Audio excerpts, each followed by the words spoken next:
챕터 1 운명의 그날 밤. 서울 강남의 한복판 화려한 네온사인이 빛나는 밤 9시. 대치동 펜트하우스 32평에 살고 있는 박정우 45세. 그는 중견 건설회사의 부장으로 연봉 1억 2천만 원을 벌어들이는 성공한 중년 남성이었다. 옆에는 그의 아내 김미영 42세가 소파에 기대어 TV를 보고 있었다. 미영은 전직 스튜어디스 출신으로 정우와 결혼한 지 15년 차에 접어들었다. 두 사람 사이에는 고등학교 1학년인 딸 하나가 있었지만 이미 캐나다 유학을 떠난 상태였다. 그날 저녁 평소와 다르게 미영이 갑자기 심한 복통을 호소하기 시작했다. 처음에는 단순한 소화불량이라고 생각했지만 시간이 지날수록 통증은 더욱 격해졌다. 미영의 얼굴은 창백해졌고 이마에는 식은땀이 송골송골 맺혔다. 정우는 당황한 나머지 119에 신고했고 구급차가 도착할 때까지 아내를 부축하며 불안에 떨어야 했다. 구급차는 그들을 서울대병원 응급실로 데려갔다. 응급실은 깊은 밤임에도 불구하고 환자들과 보호자들로 북적였다. 정우는 아내가 응급처치를 받는 동안 복도에서 초조하게 기다렸다. 의료진들이 분주하게 움직이는 모습을 보며 그는 처음으로 아내를 잃을 수도 있다는 두려움을 느꼈다. 결혼 15년 동안 서로에 대한 감정이 많이 식긴 했지만 그래도 가족이라는 끈끈한 정은 여전히 남아 있었다. 1시간 후 응급실에서 나온 젊은 남자 의사가 정우에게 다가왔다. 의사의 이름은 이준호 35세로 서울대 의대를 졸업하고 현재 소화기내과 전문의로 일하고 있었다. 키 180cm의 훤칠한 체구에 날카로운 이목구비를 가진 그는 많은 간호사들 사이에서도 인기가 높은 인물이었다. 준호는 정우에게 아내의 상태에 대해 설명하기 시작했다. 급성 담낭염으로 진단되었으며 즉시 입원이 필요하다는 것이었다. 정우는 망연자실했다. 담낭염이라니 생각보다 심각한 상황이었다. 준호는 차분하고 전문적인 목소리로 치료 계획을 설명했다. 항생제 치료를 우선 시행하고 상태가 호전되지 않으면 수술도 고려해야 한다는 것이었다. 정우는 고개를 끄덕이며 모든 것을 의사에게 맡기겠다고 말했다. 그 순간 그는 자신의 인생이 완전히 뒤바뀔 것이라는 사실을 전혀 예상하지 못했다. 입원 수속을 받는 동안 정우는 담당 간호사를 만나게 되었다. 그녀의 이름은 최수진 29세로 간호학과를 졸업한 지 5년 차인 베테랑 간호사였다. 수진은 165cm의 적당한 키에 단정한 얼굴을 가지고 있었다. 특별히 미인은 아니었지만 환자들을 대하는 따뜻한 마음씨와 세심한 배려로 병동에서 신뢰받는 간호사였다. 그녀는 정우에게 입원 절차와 병실 생활에 대해 상세히 안내해 주었다. 그날 밤 정우는 아내 옆에서 밤을 새웠다. 6인실 병실은 다른 환자들의 신음소리와 의료기기의 삐삐거리는 소리로 시끄러웠다. 미영은 진통제를 맞고 잠들어 있었지만 가끔씩 고통스러워하며 신음소리를 내었다. 정우는 아내의 손을 꼭 잡고 있으면서 이런 상황에서 자신이 얼마나 무력한 존재인지 깨달았다. 평소에 회사에서는 수많은 직원들을 관리하고 큰 프로젝트를 성공시키는 유능한 관리자였지만 지금은 그저 걱정에 떨고 있는 한 명의 남편일 뿐이었다. 새벽 4시쯤 수진이 병실로 들어와 미영의 상태를 체크했다. 그녀는 조용한 목소리로 정우에게 아내의 상태가 안정적이라고 알려주었다. 또한 정우가 밤새 잠을 못 이루고 있는 것을 눈치채고는 근처 카페테리아에서 따뜻한 커피라도 마시며 잠시 휴식을 취하라고 권했다. 정우는 수진의 배려에 감사함을 느꼈고 처음으로 이 병원에서 따뜻함을 느꼈다. 다음 날 아침 준호가 회진을 돌면서 미영의 상태를 점검했다. 다행히 항생제 치료가 효과를 보이고 있어 수술은 하지 않아도 될 것 같다고 했다. 하지만 완전한 회복을 위해서는 최소 일주일은 입원해야 한다는 것이었다. 정우는 안도의 한숨을 쉬었다. 그와 동시에 이 일주일이 자신의 인생을 완전히 바꿔놓을 것이라는 사실을 그는 전혀 알지 못했다. 정우는 회사에 병가를 내고 아내를 간병하기로 결심했다. 평소 워커홀릭이었던 그에게는 이런 결정이 쉽지 않았지만 지금은 아내가 우선이었다. 그는 병원 근처 모텔에 방을 잡고 하루 종일 병실에서 아내를 돌보기 시작했다. 이때까지만 해도 그는 성실한 남편이었고 가족을 위해 최선을 다하는 가장이었다. 하지만 인간의 마음이란 참으로 변하기 쉬운 것이어서 며칠 후 그에게 예상치 못한 감정의 변화가 일어나기 시작했다. 챕터 2 금지된 끌림. 이번 3일째 정우의 일상은 완전히 바뀌었다. 아침 7시에 병원에 도착해서 밤 10시까지 아내 곁을 지키는 것이 그의 새로운 루틴이었다. 미영의 상태는 서서히 호전되고 있었지만 여전히 많은 휴식이 필요한 상태였다. 그녀는 하루 종일 잠을 자거나 멍하니 천장을 바라보며 시간을 보냈다. 진통제의 영향으로 대화도 거의 나누지 못했고 정우는 점점 답답함을 느끼기 시작했다. 그런 정우에게 유일한 위안이 된 것은 수진과의 대화였다. 수진은 3교대 근무를 하면서도 미영을 담당하는 시간이 많았고 자연스럽게 정우와 마주칠 기회가 늘어났다. 처음에는 단순히 환자 보호자와 간호사의 관계였지만 시간이 지나면서 둘 사이에는 묘한 친밀감이 형성되기 시작했다. 수진은 정우의 헌신적인 간병 모습에 감동받았다. 요즘 남편들 중에서 이렇게까지 아내를 돌보는 사람이 드물다고 생각했다. 또한 정우는 나이에 비해 동안이었고 무엇보다 경제적으로 안정적인 모습이 수진에게는 매력적으로 느껴졌다. 수진은 29세의 미혼 여성으로 병원에서 바쁜 일상을 보내며 연애할 시간도 없이 살아왔다. 그녀 주변의 남자들은 대부분 의대생이나 인턴, 레지던트들이었는데 아직 경제적으로 불안정한 상태였다. 정우 역시 수진에게서 아내에게서는 느낄 수 없는 신선함을 발견했다. 미영은 결혼 초기에 열정을 잃은 지 오래였고 최근 몇 년간은 거의 남남처럼 살아왔다. 반면 수진은 젊고 활기찬 에너지를 가지고 있었다. 그녀가 환자들을 돌보는 모습은 천사 같았고 정우에게 친절하게 대해주는 모습에서 그는 오랫동안 잊고 있던 심장의 두근거림을 느꼈다. 이번 4일째 저녁 미영이 깊게 잠든 사이 정우는 병실을 나와 복도를 걸었다. 그때 수진이 야간 근무를 위해 출근하는 모습을 보았다. 그녀는 정우를 발견하고는 미소를 지으며 다가왔다. 두 사람은 자연스럽게 병원 카페테리아에서 커피를 마시며 대화를 나누게 되었다. 처음에는 미영의 병상에 대한 이야기였지만 점차 서로의 개인적인 이야기로 화제가 바뀌었다. 수진은 정우에게 자신의 힘든 간호사 생활에 대해 털어놓았다.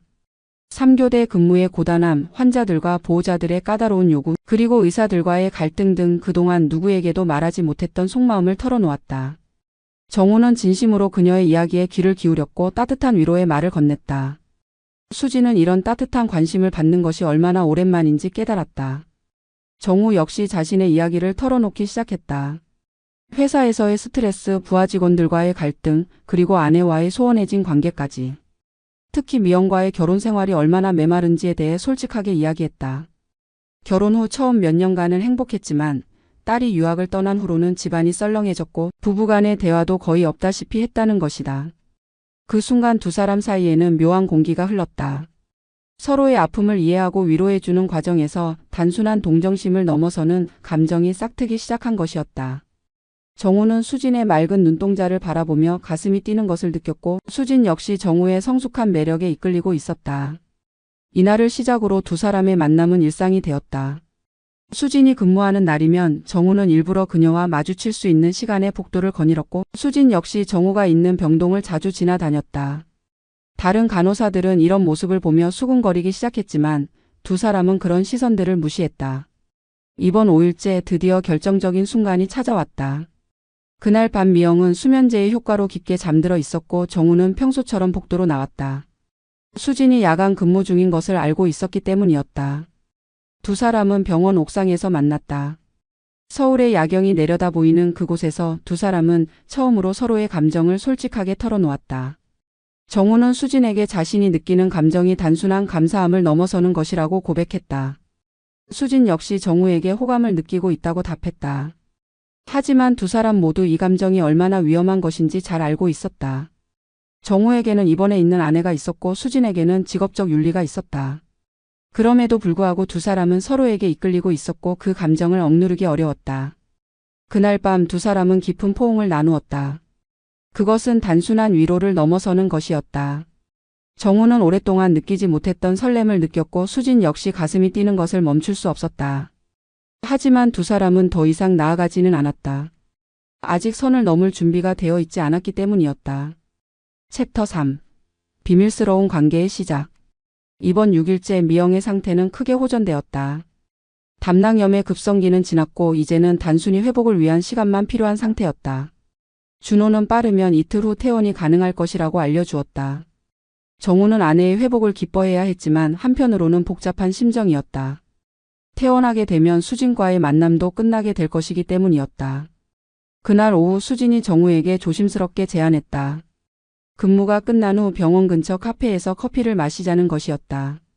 정우는 잠시 망설였지만 결국 승낙했다. 미영은 오후 내내 잠들어 있을 것이고 저녁 시간에 잠깐 자리를 비워도 괜찮을 것 같았다. 저녁 7시 두 사람은 병원에서 도보로 10분 거리에 있는 작은 카페에서 만났다. 평일 저녁이라 사람들이 많지 않아서 구석진 자리에 앉아 조용히 대화를 나눌 수 있었다. 수지는 평상복을 입고 있었는데 간호사복을 입었을 때와는 또 다른 매력이 있었다.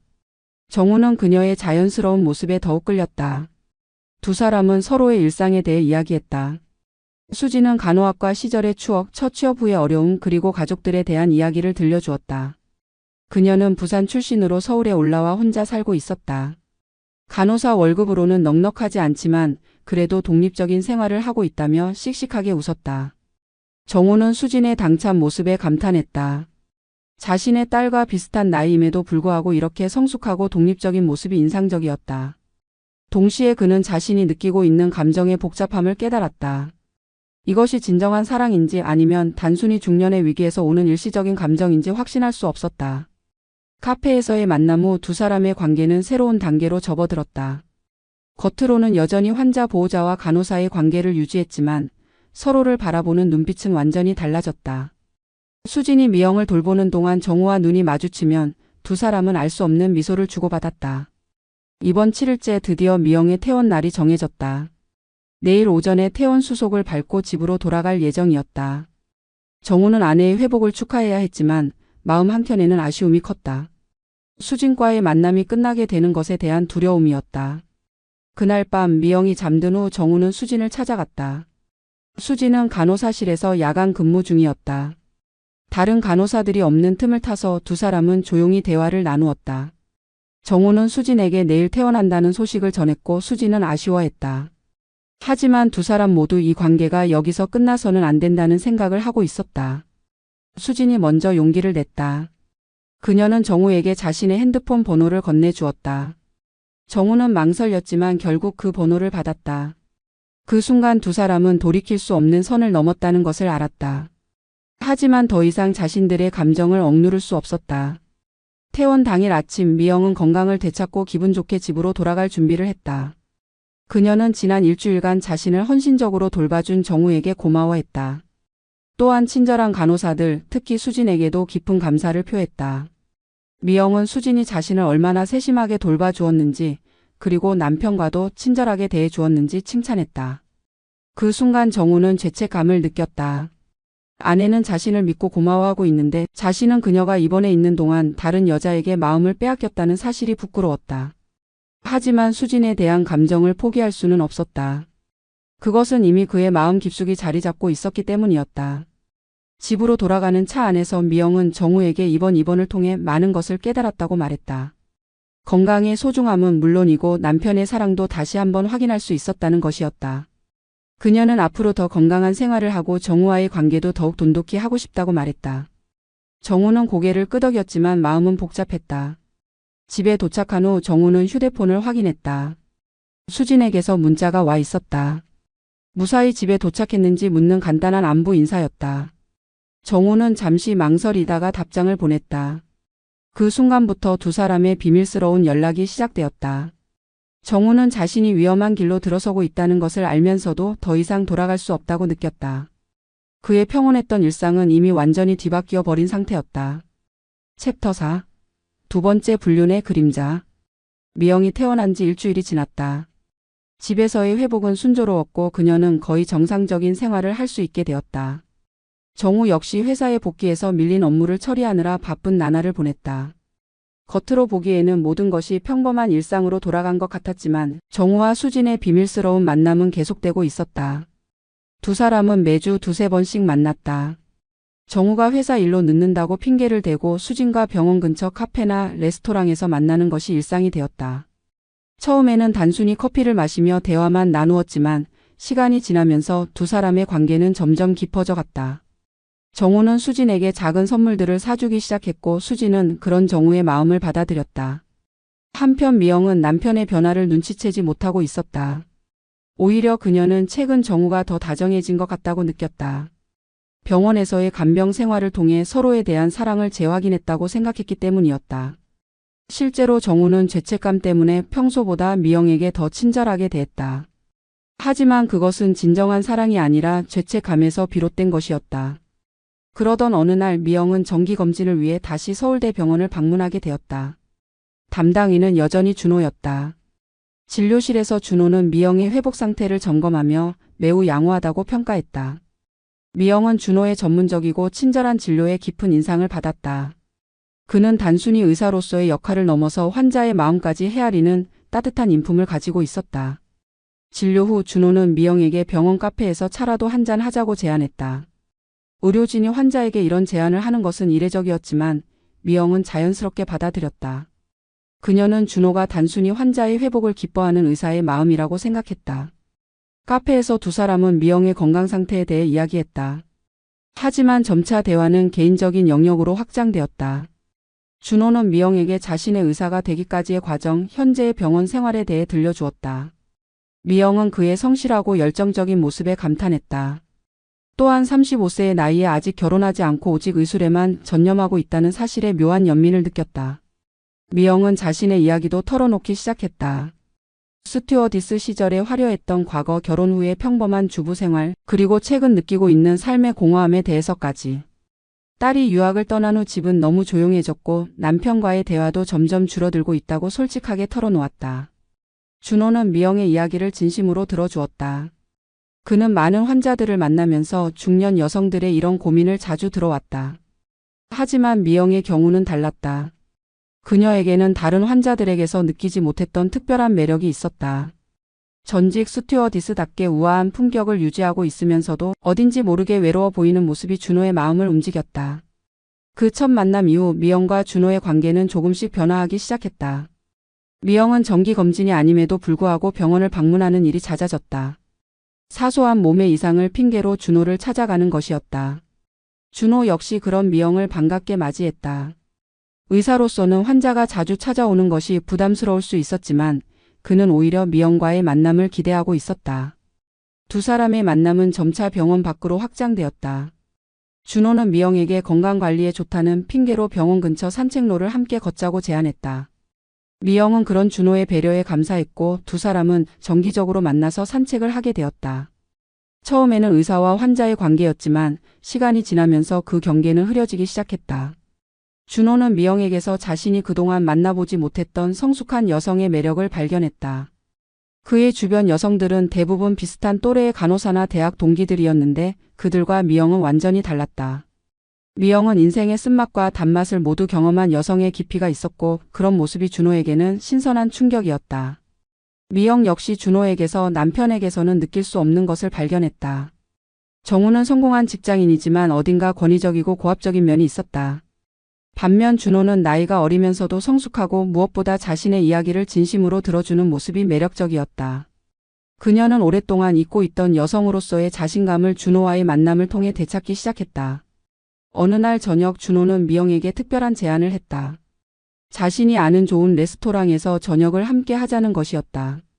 건강한 식단에 대해 조언해주고 싶다는 것이 명분이었지만 둘 다 그것이 핑계라는 것을 알고 있었다. 미영은 잠시 망설였지만 결국 승낙했다. 그녀는 정우에게 친구와 저녁 약속이 있다고 거짓말을 했다. 그날 밤의 저녁 식사는 두 사람에게 특별한 의미가 되었다. 촛불이 켜진 로맨틱한 분위기의 레스토랑에서 두 사람은 의사와 환자를 넘어선 남자와 여자로 서로를 바라보았다. 준호는 미영에게 자신의 솔직한 감정을 조심스럽게 드러내기 시작했다. 그는 미영과의 만남이 단순히 의료진으로서의 관심이 아니라는 것을 인정했다. 미영은 처음에는 당황했지만 동시에 오랫동안 느끼지 못했던 설렘을 경험했다. 42세의 중년 여성인 자신을 이렇게 바라봐주는 젊은 남자가 있다는 사실이 믿기지 않았다. 그녀는 준호의 고백에 즉답하지는 않았지만 완전히 거부하지도 않았다. 대신 시간이 필요하다고 말했다. 그날 이후 미영의 마음은 복잡해졌다. 15년간의 결혼 생활, 남편에 대한 의무감, 그리고 준호에 대한 새로운 감정 사이에서 갈등했다. 그녀는 자신이 위험한 길로 들어서고 있다는 것을 알면서도 이 감정을 멈출 수 없었다. 준호와 함께 있을 때면 자신이 젊어진 것 같은 기분이었고 오래 잊고 있던 여성으로서의 자신감이 되살아나는 것을 느꼈다. 한편 정우는 아내의 변화를 눈치채기 시작했다. 미영이 예전보다 화장에 신경 쓰고 옷차림도 신경 쓰는 모습이 눈에 띄었다. 또한 외출하는 일이 많아졌고 전화통화를 하는 시간도 늘어났다. 하지만 정우 자신도 수진과의 비밀스러운 만남을 지속하고 있었기 때문에 아내의 변화에 대해 깊이 추궁하지는 않았다. 오히려 아내가 건강을 되찾고 활기를 찾는 것이라고 긍정적으로 해석하려고 했다. 챕터 5. 금지된 선을 넘다. 정우와 수진의 만남은 이제 단순한 만남을 넘어서고 있었다. 처음에는 병원 근처 카페에서 커피를 마시는 정도였지만 점차 고급 레스토랑에서의 저녁 식사, 드라이브, 심지어는 주말 나들이까지 함께하게 되었다. 정우는 회사 접대나 출장이라는 핑계로 집을 비우는 일이 잦아졌고 수진은 동료들에게 개인적인 약속이 있다며 시간을 비우곤 했다. 수진에게 정우는 이상적인 남자였다. 경제적으로 안정되어 있으면서도 자상하고 무엇보다 자신을 진심으로 아껴주는 모습이 감동적이었다. 정우는 수진에게 값비싼 액세서리와 의류를 선물로 사주었고 고급 호텔에서 식사를 하며 특별한 시간을 보냈다. 29세의 간호사인 수진에게는 꿈같은 일이었다. 정우 역시 수진과 함께 있을 때면 자신이 20대로 돌아간 것 같은 기분이었다. 회사에서의 스트레스, 중년의 고민들이 모두 사라지는 것 같았다. 수진의 젊고 활기찬 에너지가 그에게는 새로운 활력소가 되었다. 그는 수진을 위해서라면 무엇이든 해주고 싶었고 실제로 그녀가 원하는 것은 무엇이든 들어주었다. 한편 미영과 준호의 관계도 급속도로 발전하고 있었다. 미영은 준호의 진심 어린 관심과 따뜻한 배려에 점점 마음을 열어갔다. 준호는 미영에게 의학 지식을 바탕으로 한 건강 조언을 해주면서 동시에 인생의 선배로서 조언도 구했다.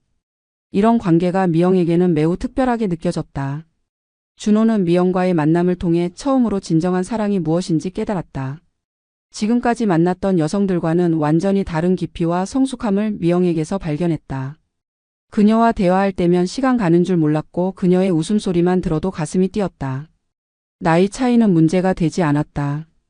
오히려 미영의 성숙함이 그를 더욱 매력적으로 만들었다. 드디어 결정적인 날이 왔다. 정우와 수진이 처음으로 선을 넘은 날이었다. 그날 정우는 수진에게 특급 호텔 스위트룸을 예약해 두었다고 말했다. 수진은 처음에는 망설였지만 정우에 대한 감정이 이미 깊어진 상태였기 때문에 결국 따라갔다. 호텔 방에서 두 사람은 그동안 억눌러 왔던 감정을 폭발시켰다. 정우는 오랫동안 느끼지 못했던 열정을 되찾았고 수진은 처음으로 진정한 사랑을 경험했다고 생각했다. 같은 시기 미영과 준호도 비슷한 상황을 맞이했다. 준호는 미영을 자신의 아파트로 초대했다. 처음에는 건강한 식단으로 직접 요리해서 대접하겠다는 것이 명분이었다. 미영은 준호의 정성스러운 요리와 따뜻한 배려에 감동받았다. 그리고 그날 밤 두 사람은 자연스럽게 서로의 품에 안겼다.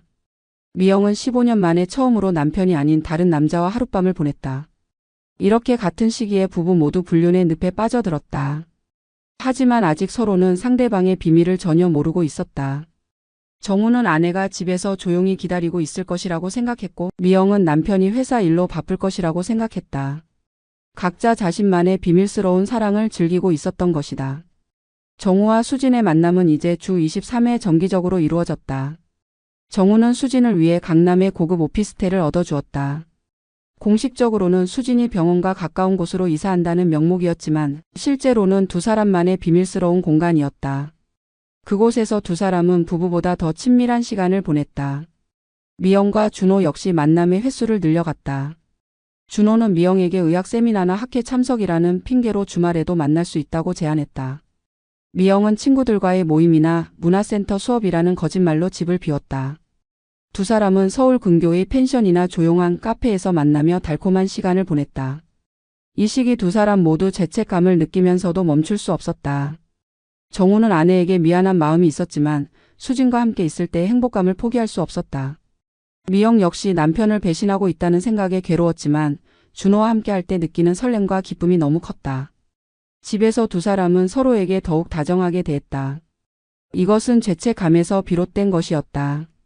정우는 미영에게 평소보다 더 많은 관심을 보였고 비싼 선물도 자주 사주었다. 미영 역시 정우를 위해 맛있는 음식을 해주고 집안일도 더욱 열심히 했다. 겉으로 보기에는 부부 관계가 더욱 돈독해진 것 같았지만 실제로는 각자 다른 사람을 사랑하고 있었다. 하지만 이런 이중생활은 언젠가 들킬 수밖에 없었다.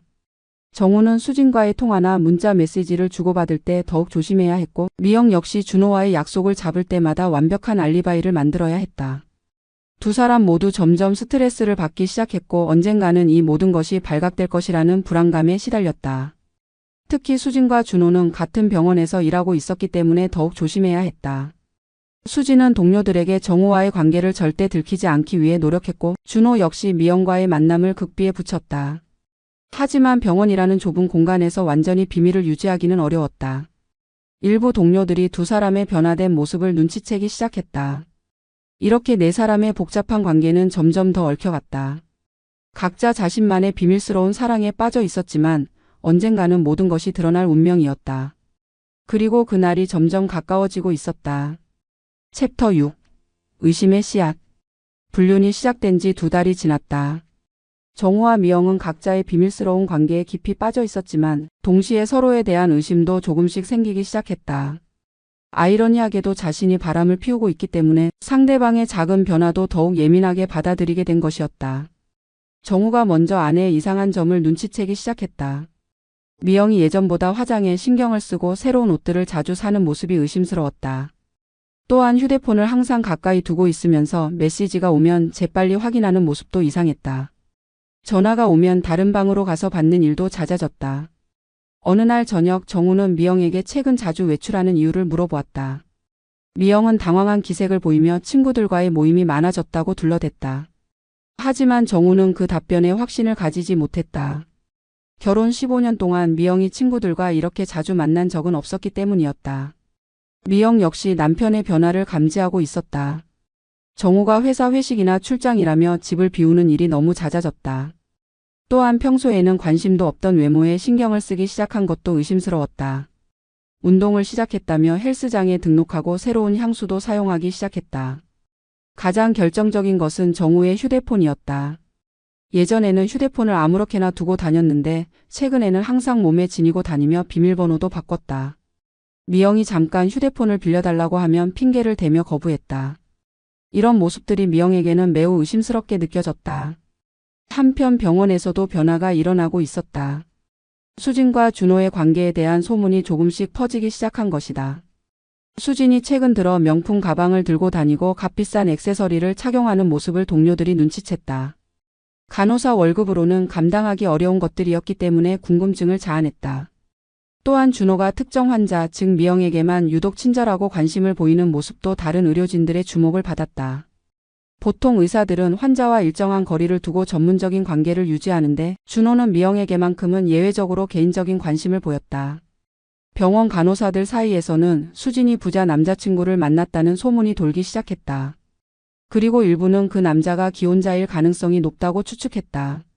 수진의 행동 패턴을 보면 공개적으로 만나지 못하는 상황인 것 같았기 때문이었다. 준호에 대해서도 비슷한 소문이 돌았다. 35세까지 결혼하지 않고 지내던 그가 최근 들어 연애하는 것 같다는 이야기였다. 특히 나이 많은 여자와 만난다는 소문까지 나돌았다. 병원이라는 폐쇄적인 환경에서 이런 소문들은 빠르게 퍼져나갔다. 어느 날 미영이 정기검진을 받기 위해 병원을 방문했을 때 결정적인 순간이 왔다. 진료를 마치고 준호와 함께 병원 카페에서 차를 마시고 있던 중 수진이 그들을 발견한 것이었다. 수진은 깜짝 놀랐다. 자신의 애인 정우의 아내가 준호와 친밀하게 대화를 나누고 있는 모습을 본 것이었다. 수진은 처음에는 자신의 눈을 의심했다. 하지만 분명히 정우가 보여준 사진 속의 아내였다. 미영과 준호가 마주 앉아 다정하게 대화를 나누고 있는 모습은 단순한 의사와 환자의 관계를 넘어서는 것처럼 보였다. 수진은 충격을 받았지만 그 자리에서는 아무것도 할 수 없었다. 그날 밤 수진은 정우와 만났을 때 조심스럽게 아내에 대해 물어보았다. 아내가 건강한지 최근에 병원에 다니는 일이 있는지 등을 자연스럽게 질문했다. 정우는 미영이 담낭염으로 입원한 이후 정기검진을 받고 있다고 대답했다. 담당의가 이준호라는 것도 확인했다. 수진은 더욱 의심을 가지게 되었다. 정우의 아내와 자신의 동료인 준호 사이에 뭔가 있다는 직감이 들었다.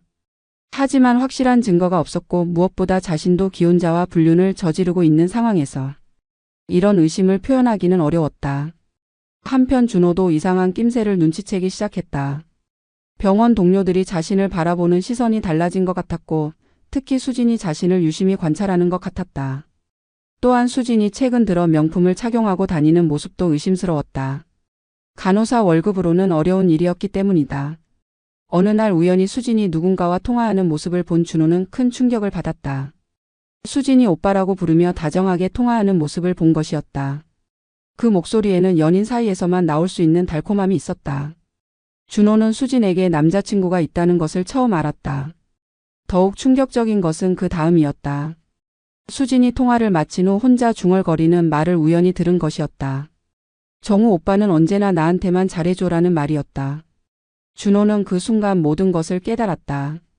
수진의 남자친구 이름이 정우라는 것, 그리고 그것이 혹시 미영의 남편과 같은 사람일 가능성을 생각하게 된 것이었다. 이렇게 서서히 진실이 드러나기 시작했다. 수진은 정우의 아내 미영이 준호와 수상한 관계에 있다고 의심했고, 준호는 수진이 정우라는 남자와 만나고 있다는 것을 알게 되었다. 하지만 아직 확실한 증거는 없었고 두 사람 모두 자신만의 추측에 머물러 있었다. 정우와 미영 역시 서로에 대한 의심을 키워가고 있었다. 하지만 자신들도 바람을 피우고 있는 상황에서 상대방을 추궁하기는 어려웠다. 이렇게 네 사람 모두가 의심과 불안 속에서 하루하루를 보내고 있었다. 그리고 모든 것이 드러나는 날이 점점 가까워지고 있었다. 챕터 7. 폭풍 전야의 고요. 의심이 시작된 지 한 달이 흘렀다. 네 사람 모두 서로에 대한 의심을 품고 있었지만 아직 결정적인 증거를 잡지는 못한 상태였다. 하지만 각자 나름대로 상대방을 감시하고 조사하기 시작했다. 이 과정에서 진실은 점점 수면 위로 드러나고 있었다. 정우는 사립탐정을 고용하는 것까지 고려했지만 자신도 불륜을 저지르고 있는 상황에서 그럴 수는 없었다. 대신 아내의 행동을 더욱 세밀하게 관찰하기 시작했다. 미영이 외출할 때마다 은밀히 뒤를 따라가 보기도 했다. 그 결과 미영이 병원에 자주 간다는 것을 확인했다. 정기검진 주기를 훨씬 넘어서는 빈도였다. 미영 역시 정우의 행동을 관찰했다. 그녀는 정우가 회사 출장이라고 말한 날에 몰래 회사에 전화를 걸어보았다. 비서에게 정우의 일정을 확인해 본 결과 출장 계획이 없다는 것을 알게 되었다. 이것으로 정우가 거짓말을 하고 있다는 것이 확실해졌다. 한편 병원에서는 더욱 구체적인 정보들이 드러나기 시작했다. 수진의 동료 간호사인 김유리가 수진에게 직접적인 질문을 던진 것이었다. 유리는 수진과 친한 사이였기 때문에 솔직한 대화가 가능했다. 유리는 수진에게 최근 남자친구가 생겼냐고 물어보았고 수진은 부인했지만 표정으로는 무언가 숨기고 있다는 것이 역력했다. 유리는 계속해서 추궁했다. 수진의 명품 가방과 액세서리 그리고 최근 들어 달라진 생활 패턴에 대해 구체적으로 언급했다. 특히 수진이 귀여운 남성과 만나고 있는 것 같다는 자신의 추측을 털어놓았다. 수진은 크게 동요했지만 끝까지 부인했다. 준호 역시 비슷한 상황에 처했다. 동료 의사인 박상민이 준호에게 직접적인 질문을 했다. 상민은 준호가 최근 환자 중 한 명과 개인적으로 만나고 있다는 소문에 대해 물어보았다. 의료진이 환자와 사적인 관계를 맺는 것은 의료윤리에 어긋나는 심각한 문제였기 때문이다. 준호는 그런 일은 절대 없다고 부인했지만 상민은 확신에 찬 표정으로 경고했다. 병원 내에서 이미 소문이 돌고 있으며 상부에까지 알려지면 큰 문제가 될 수 있다는 것이었다. 준호는 이 말을 듣고 큰 충격을 받았다. 자신과 미영의 관계가 이미 다른 사람들에게 노출되고 있다는 사실을 깨달았기 때문이었다. 상황이 심각해지자 준호는 미영에게 당분간 만남을 줄이자고 제안했다. 하지만 미영은 이를 받아들이기 어려워했다. 그녀에게 준호와의 만남은 이미 삶의 중요한 부분이 되어 있었기 때문이었다. 두 사람은 처음으로 갈등을 겪기 시작했다. 정우와 수진의 관계에도 비슷한 문제가 생겼다. 수진이 병원 동료들의 의심을 받고 있다고 정우에게 털어놓은 것이었다. 정우는 당황했다. 자신들의 관계가 발각되면 가정이 파탄날 것은 물론이고 사회적으로도 큰 타격을 받을 것이었다. 정우는 수진에게 좀 더 조심스럽게 행동하자고 제안했다. 만남의 횟수를 줄이고 선물도 당분간 자제하자는 것이었다. 하지만 수진은 이런 제안을 받아들이기 어려워했다. 그녀는 정우가 자신을 버리려는 것이 아닌지 의심하기 시작했다. 이런 상황에서 결정적인 사건이 일어났다. 어느 날 저녁 정우가 수진과 만나기 위해 외출하려던 참에 미영도 외출 준비를 하고 있었다.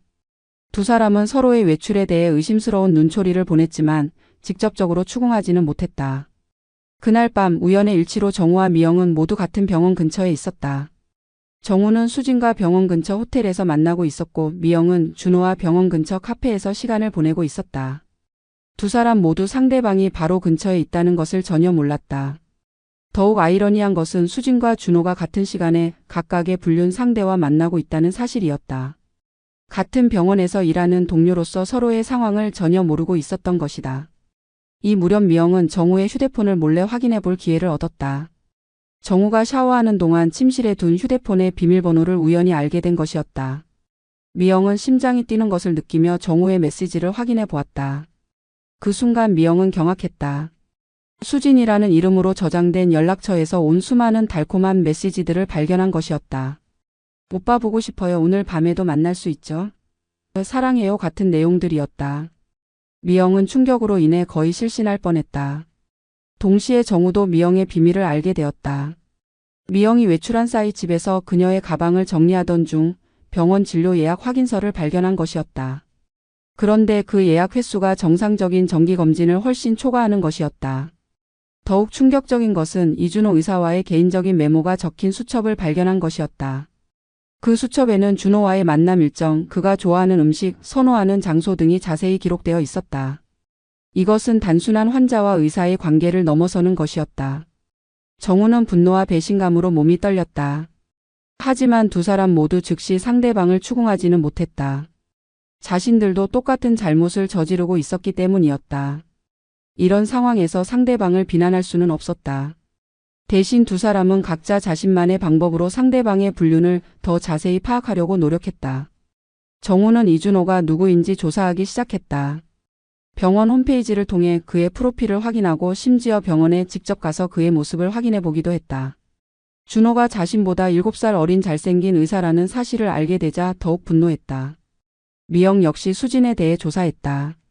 병원에서 간호사로 일하는 29살의 미혼 여성이라는 것을 확인했다.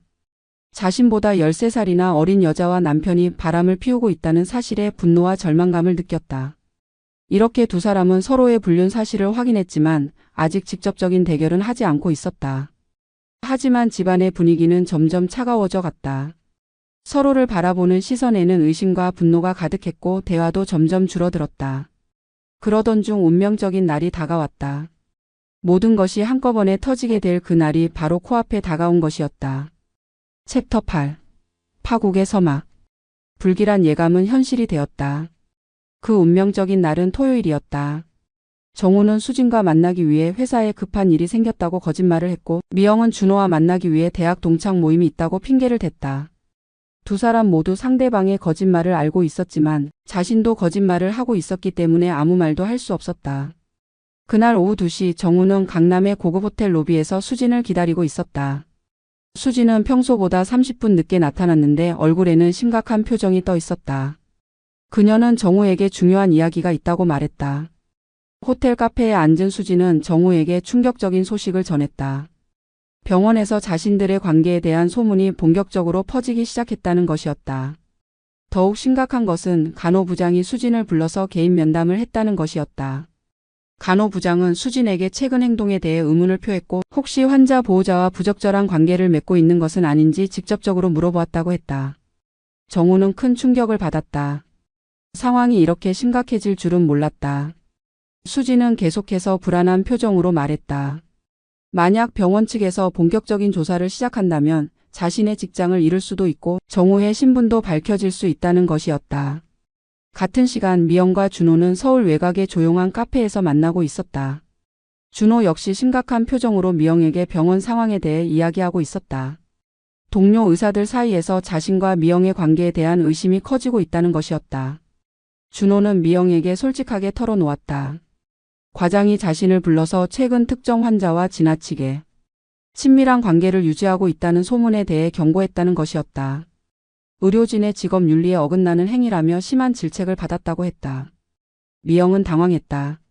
자신과 준호의 관계 때문에 그가 직장에서 문제가 될 수도 있다는 사실에 죄책감을 느꼈다. 하지만 동시에 이 관계를 포기하고 싶지도 않았다. 준호와의 만남은 이미 그녀 삶의 가장 중요한 부분이 되어 있었기 때문이었다. 오후 4시경 예상치 못한 우연이 발생했다. 정우가 수진과 헤어진 후 집으로 돌아가는 길에 신호대기를 하던 중 맞은편에서 오는 택시 안에서 아내 미영을 발견한 것이었다. 미영은 대학 동창 모임에 간다고 했는데 전혀 다른 방향에서 택시를 타고 오고 있었다. 정우는 급하게 유턴을 해서 그 택시를 따라갔다. 미영이 내린 곳은 집에서 멀리 떨어진 지하철역이었다. 정우는 멀찍이서 아내의 행동을 지켜보았다. 미영은 지하철을 타고 어디론가 향했고 정우도 조심스럽게 뒤를 따랐다. 미영이 도착한 곳은 한강공원이었다. 그곳에서 미영은 한 남자를 만났다. 정우는 그 남자의 얼굴을 확인하는 순간 분노로 인해 온몸이 떨렸다. 바로 병원에서 본 적이 있는 이준호 의사였다. 두 사람은 자연스럽게 손을 잡고 산책로를 걸었다. 정우는 숨이 막힐 것 같았다. 아내가 자신보다 어린 남자와 이렇게 다정하게 데이트를 하는 모습을 보는 것은 견딜 수 없는 고통이었다. 하지만 자신도 똑같은 일을 하고 있다는 사실 때문에 당장 뛰어나가서 따질 수도 없었다. 그는 멀리서 두 사람의 모습을 지켜보며 분노와 절망감에 휩싸였다. 미영과 준호는 벤치에 앉아서 다정하게 대화를 나누었고 심지어 포옹까지 하는 모습을 보였다. 정우는 이 광경을 휴대폰으로 몰래 촬영했다. 한편 미영도 비슷한 경험을 하게 되었다. 준호와 헤어진 후 집으로 돌아가던 중 우연히 남편 정우가 젊은 여자와 함께 카페에서 나오는 모습을 목격한 것이었다. 미영은 그 여자가 누구인지 확실하지 않았지만 두 사람의 친밀한 모습으로 보아 불륜 관계임을 직감했다.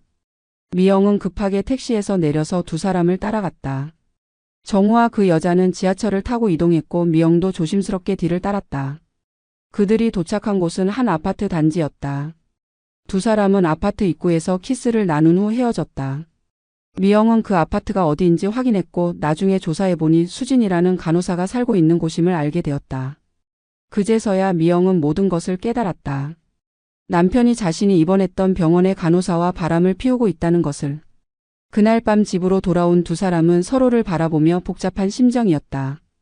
각자 상대방의 불륜 현장을 목격했지만 자신도 같은 잘못을 저지르고 있었기 때문에 쉽게 말을 꺼낼 수 없었다. 집안의 분위기는 그 어느 때보다 냉랭했다. 저녁 식사 시간에 두 사람은 거의 말을 하지 않았다. 정우는 미영과 준호가 포옹하는 모습이 계속 머릿속에 떠올랐고 미영은 정우가 젊은 여자와 키스하는 장면을 잊을 수 없었다. 하지만 둘 다 먼저 화를 낼 수는 없었다. 그날 밤 정우는 수진에게 문자를 보냈다. 오늘 만남에서 느낀 불안감에 대해 그리고 앞으로 어떻게 해야 할지에 대해 이야기하고 싶다는 내용이었다. 하지만 수진은 답장을 하지 않았다. 그녀도 오늘 병원에서의 면담으로 인해 심적으로 큰 타격을 받은 상태였다. 미영도 준호에게 전화를 걸어보았지만 준호는 전화를 받지 않았다. 그도 병원에서의 경고로 인해 미영과의 관계를 제고하고 있는 중이었다. 이렇게 네 사람 모두 각자의 방식으로 혼란과 갈등을 겪고 있었다. 그리고 이 모든 것이 한꺼번에 폭발할 순간이 바로 코앞에 다가와 있었다. 더 이상 숨기고 피할 수 없는 상황이 오고 있었던 것이다. 챕터 9. 모든 것이 드러나는 날. 운명적인 월요일이 밝았다. 이날은 모든 비밀이 한꺼번에 폭로되는 날이 될 것이었다. 아침부터 불길한 예감이 감돌았다. 정우와 미영은 평소보다 더욱 어색한 분위기 속에서 아침 식사를 했다. 서로의 눈을 제대로 마주치지도 못했고 대화도 거의 없었다. 정우는 회사에 출근했지만 일에 집중할 수 없었다. 주말에 본 아내와 준호의 모습이 계속 머릿속을 맴돌았다. 분노와 배신감 그리고 자신도 똑같은 일을 하고 있다는 죄책감이 복잡하게 얽혀 있었다. 그는 수진에게 연락을 시도해 보았지만 여전히 답이 없었다. 미영도 집에서 하루 종일 불안에 떨어야 했다. 남편의 불륜을 확인한 충격도 컸지만 자신의 불륜도 언젠가는 들통날 것이라는 두려움이 더 컸다. 준호에게도 연락을 시도해 보았지만 그 역시 전화를 받지 않았다. 한편 병원에서는 더욱 심각한 상황이 벌어지고 있었다. 간호부장이 수진을 다시 불러서 개인 면담을 진행한 것이었다. 이번에는 더욱 구체적인 증거들을 제시하며 추궁했다. 수진이 최근 몇 달간 근무 태도가 달라진 것, 명품을 착용하고 다니는 것, 그리고 특정 시간에 자주 자리를 비우는 것 등이 모두 문제가 되었다. 간호부장은 수진에게 마지막 경고를 했다. 만약 환자나 환자 보호자와 부적절한 관계를 맺고 있다면 즉시 그만두라는 것이었다. 병원의 명예와 의료 윤리를 훼손하는 행위는 절대 용납할 수 없다는 것이었다. 수진은 계속 부인했지만 간호부장의 의심은 더욱 깊어졌다. 준호도 비슷한 상황에 처했다. 과장이 그를 불러서 더욱 강력한 경고를 했다. 동료 의사들 사이에서도 소문이 퍼져 있고 심지어 병원 이사회에서까지 문제가 제기되었다는 것이었다. 만약 사실로 판명되면 면허 정지는 물론 병원에서의 퇴출도 각오해야 한다는 것이었다. 오후 3시경 결정적인 사건이 일어났다. 수진이 정우에게 급하게 연락을 취한 것이었다. 병원 상황이 더욱 심각해졌고 당장 만나서 대책을 논의해야 한다는 것이었다. 정우는 회사 일을 급하게 마무리하고 병원으로 향했다. 같은 시간 미영도 준호로부터 연락을 받았다. 그도 병원에서 큰 문제가 생겼고 미영과 만나서 이야기해야 한다고 했다. 미영은 불안한 마음으로 병원으로 향했다. 오후 4시 서울대병원 1층 로비. 네 사람의 운명이 교차하는 순간이었다. 정우가 먼저 도착해서 수진을 기다리고 있었다. 그런데 바로 그 순간 미영이 병원 입구로 들어오는 모습이 보였다. 정우는 깜짝 놀라서 급하게 몸을 숨겼다. 미영은 준호와 만나기로 한 카페로 향했다. 그런데 카페 앞에서 준호를 기다리던 중 로비 쪽에서 익숙한 목소리가 들려왔다. 고개를 돌려보니 남편 정우가 젊은 간호사와 심각한 표정으로 대화하고 있는 모습이 보였다. 미영은 즉시 그 간호사가 누구인지 알아챘다. 자신이 입원했을 때 담당이었던 수진이었다. 그제서야 미영은 모든 퍼즐이 맞춰지는 것을 느꼈다. 남편의 불륜 상대가 바로 자신을 돌봐주었던 간호사였다는 것이었다. 같은 순간 정우도 아내를 발견했다. 미영이 병원 카페에서 누군가를 기다리고 있는 모습을 본 것이었다. 그리고 곧이어 나타난 남자를 보고 정우는 분노로 인해 온몸이 떨렸다. 바로 이준호 의사였다. 이제 네 사람 모두 서로의 존재를 인식했다. 수진은 자신의 불륜 상대인 정우의 아내가 병원에 있다는 것을 알았고 준호는 자신의 불륜 상대인 미영의 남편이 병원에 있다는 것을 깨달았다. 상황은 더 이상 숨길 수 없는 지경에 이르렀다. 먼저 행동에 나선 것은 미영이었다. 그녀는 분노를 참지 못하고 정우와 수진이 있는 곳으로 걸어갔다. 병원 로비 한복판에서 벌어진 이 대참사를 많은 사람들이 지켜보기 시작했다. 미영은 정우에게 소리쳤다. 지금까지 자신을 속여왔다는 것, 자신이 입원해 있을 때부터 간호사와 바람을 피웠다는 것에 대한 분노를 쏟아냈다. 정우는 당황해서 미영을 진정시키려 했지만 그녀의 분노는 걷잡을 수 없었다. 그 순간 준호가 나타났다. 그는 미영을 달래려고 다가왔지만 이것이 더 큰 화를 불렀다. 정우는 준호를 보자마자 분노가 폭발했다. 자신보다 어린 의사가 자신의 아내를 유혹했다고 생각했기 때문이었다. 정우는 준호에게 달려들어 멱살을 잡았다. 병원 로비 한복판에서 두 남자가 몸싸움을 벌이는 초유의 사태가 발생했다. 수진과 미영은 그들을 말리려 했지만 이미 통제할 수 없는 상황이었다. 병원 보안 요원들이 달려와서 두 사람을 떼어놓았지만 상황은 더욱 심각해졌다. 많은 환자들과 보호자들, 의료진들이 이 광경을 지켜보고 있었다. 병원 측에서는 즉시 네 사람을 별도의 공간으로 데려가서 상황을 수습하려 했다. 병원 상담실에서 벌어진 대화는 그야말로 지옥과 같았다. 정우는 미영에게 자신도 배신감을 느꼈다고 소리쳤고 미영은 정우가 먼저 바람을 피웠다고 반박했다. 수진과 준호는 이런 상황에 끼어들어 있는 자신들이 무척 부담스러웠다. 가장 충격적인 것은 진실이 모두 드러나는 순간이었다. 정우와 미영이 각자 다른 사람과 불륜을 저지르고 있었다는 사실, 그리고 그 상대방들이 같은 병원에서 일하는 동료라는 사실이 밝혀졌다. 이런 우연의 일치는 그야말로 운명의 장난 같았다. 챕터 10. 파국 이후의 잿더미. 병원 사건이 일어난 지 일주일이 지났다. 네 사람의 삶은 완전히 뒤바뀌었다. 그들이 그토록 지키려 했던 것들 마이너스 가정, 직장, 사회적 지위, 사랑 마이너스 모든 것이 한순간에 무너져 버렸다. 수진은 병원에서 해고되었다. 공식적으로는 자진 사퇴로 처리되었지만 실질적으로는 징계해고나 다름없었다. 의료계는 생각보다 좁은 세계였고 이런 소문은 빠르게 퍼져나갔다. 다른 병원에 취업하는 것도 사실상 불가능해졌다. 수진은 서울을 떠나기로 결심했다. 부산에 있는 부모님께 모든 것을 털어놓고 용서를 구한 후 고향으로 내려가서 새로운 시작을 하기로 했다. 하지만 간호사로서의 경력은 사실상 끝났다고 봐야 했다. 그녀는 다른 직종을 찾아야 했다. 정우는 수진의 마지막 문자를 받고 큰 충격을 받았다. 그 문자에는 수진이 서울을 떠난다는 내용과 함께 자신과의 관계가 모든 것을 망쳤지만 후회하지 않는다는 내용이 적혀 있었다. 정우는 수진을 붙잡고 싶었지만 이미 상황은 돌이킬 수 없는 지경에 이르렀다. 준호의 상황은 더욱 심각했다. 병원에서의 해고는 물론이고 의사협회에서도 징계 절차가 시작되었다. 환자와의 부적절한 관계는 의료윤리에 심각하게 위배되는 행위였기 때문이다. 최악의 경우 의사 면허까지 박탈당할 수도 있는 상황이었다. 준호는 변호사를 선임해서 대응하고 있었지만 상황은 녹록지 않았다. 이미 언론에서도 이 사건에 관심을 보이기 시작했다. 명문 병원 의사의 불륜 스캔들이라는 제목으로 기사가 나가기 시작했다. 미영은 정신적인 충격으로 인해 우울증에 빠져들었다. 남편의 배신, 자신의 불륜, 그리고 모든 것이 한순간에 무너져버린 현실을 받아들이기 어려웠다. 그녀는 정신과 상담을 받기 시작했고 항우울제를 복용하며 하루하루를 버텨나가고 있었다. 정우 역시 비슷한 상황이었다. 회사에서는 아직 이 사건에 대해 알지 못했지만 언젠가는 소문이 퍼질 것이라는 불안감에 시달렸다. 건설업계도 의외로 좁은 세계였기 때문에 이런 스캔들이 알려지면 자신의 경력에 치명적인 타격을 줄 것이었다. 집에서 두 사람은 서로 말을 하지 않았다. 같은 공간에 있으면서도 완전히 남남이 된 기분이었다. 식사도 따로 하고 TV도 따로 보았다. 이혼에 대한 이야기는 아직 꺼내지 않았지만 둘 다 그것이 불가피하다는 것을 알고 있었다. 며칠 후 정우가 먼저 입을 열었다. 그는 미영에게 이혼하자고 말했다. 이미 서로에 대한 신뢰는 완전히 깨졌고 함께 살아갈 이유도 없다는 것이었다. 미영도 이에 동의했다. 오히려 이렇게 어색하게 지내는 것보다는 깔끔하게 정리하는 것이 낫다고 생각했다. 두 사람은 변호사를 통해 협의 이혼 절차를 진행하기로 했다. 재산 분할과 위자료 문제가 남아 있었지만 둘 다 서로에게 위자료를 요구할 수 없는 상황이었다. 양쪽 모두 불륜을 저질렀기 때문이었다. 캐나다에 유학 중인 딸에게는 어떻게 설명해야 할지 고민이었다. 아직 고등학생인 딸에게 부모의 이혼 소식을 전하는 것은 큰 충격을 줄 것이었다. 하지만 언젠가는 알게 될 일이었고 차라리 부모가 직접 설명하는 것이 나을 것 같았다. 정우는 딸에게 화상통화로 상황을 설명했다.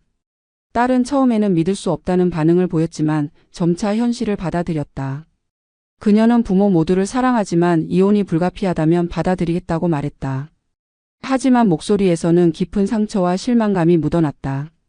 한편 수지는 부산으로 내려가서 새로운 직장을 찾고 있었다.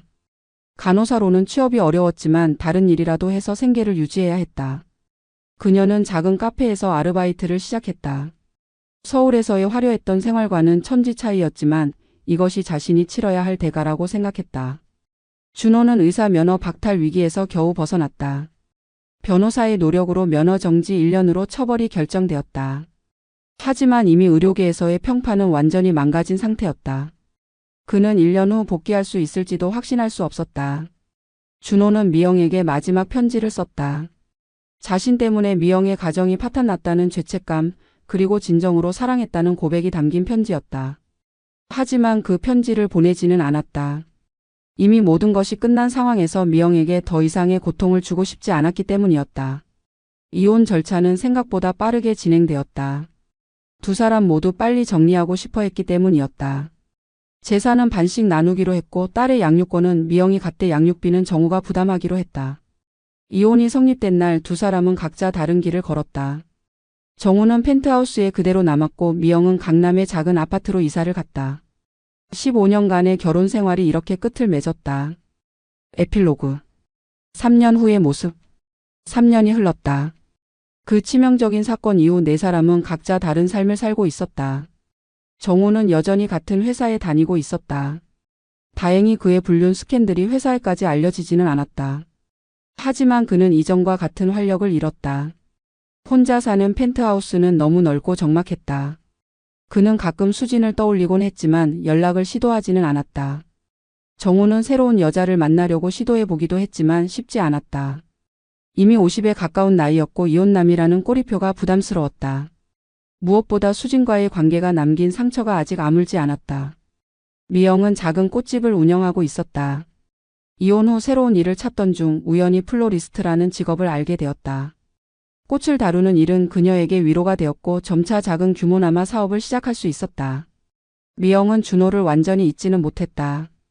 가끔 그가 어떻게 살고 있는지 궁금했지만 연락할 용기는 없었다. 그녀는 혼자 살아가는 법을 배워가고 있었고 예전보다는 마음의 평화를 찾아가고 있었다.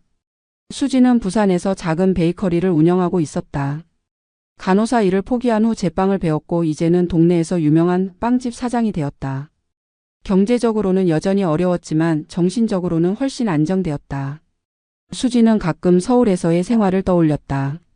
정우와의 달콤했던 시간들, 그리고 그 모든 것이 무너져 버린 그날을. 하지만 이제는 후회보다는 교훈으로 받아들이려고 노력했다. 그녀는 같은 실수를 반복하지 않겠다고 다짐했다. 준호는 1년간의 면허 정지 기간을 마치고 지방의 작은 병원에서 근무하고 있었다. 서울의 대형 병원에서 일할 기회는 사실상 사라졌지만 그는 나름대로 새로운 시작을 하고 있었다. 준호는 미영에 대한 마음을 완전히 정리하지는 못했다. 그녀가 자신에게 준 사랑과 상처가 모두 진짜였다고 생각했다. 하지만 이제는 그런 감정들을 추억으로 남겨두기로 했다. 네 사람 중 누구도 완전히 행복해졌다고 말할 수는 없었다. 하지만 각자 나름대로 새로운 삶을 살아가고 있었다. 그 참혹했던 사건은 그들에게 큰 상처를 남겼지만 동시에 인생에 대한 값진 교훈도 주었다. 사랑이라는 이름으로 저지른 배신, 욕망이라는 이름으로 파괴한 가정. 이 모든 것들이 결국 누구에게도 행복을 주지 못했다는 것을 그들은 뼈저리게 깨달았다. 하지만 인생은 계속되어야 했고 그들은 각자 자신만의 방식으로 새로운 길을 찾아가고 있었다. 병원에서 시작된 두 개의 불륜, 그리고 그것이 불러온 파국. 이 모든 이야기는 이제 과거가 되었다. 하지만 그 교훈은 영원히 남을 것이다. 사랑과 욕망, 배신과 용서, 그리고 새로운 시작에 대한 이야기로 말이다. 끝. 준호와 수상한 관계에 있다고 의심했고 준호는 수진이 정우라는 남자와 만나고 있다는 것을 알게 되었다. 하지만 아직 확실한 증거는 없었고 두 사람 모두 자신만의 추측에 머물러 있었다. 정우와 미영 역시 서로에 대한 의심을 키워가고 있었다. 하지만 자신들도 바람을 피우고 있는 상황에서 상대방을 추궁하기는 어려웠다. 이렇게 네 사람 모두가 의심과 불안 속에서 하루하루를 보내고 있었다. 그리고 모든 것이 드러나는 날이 점점 가까워지고 있었다.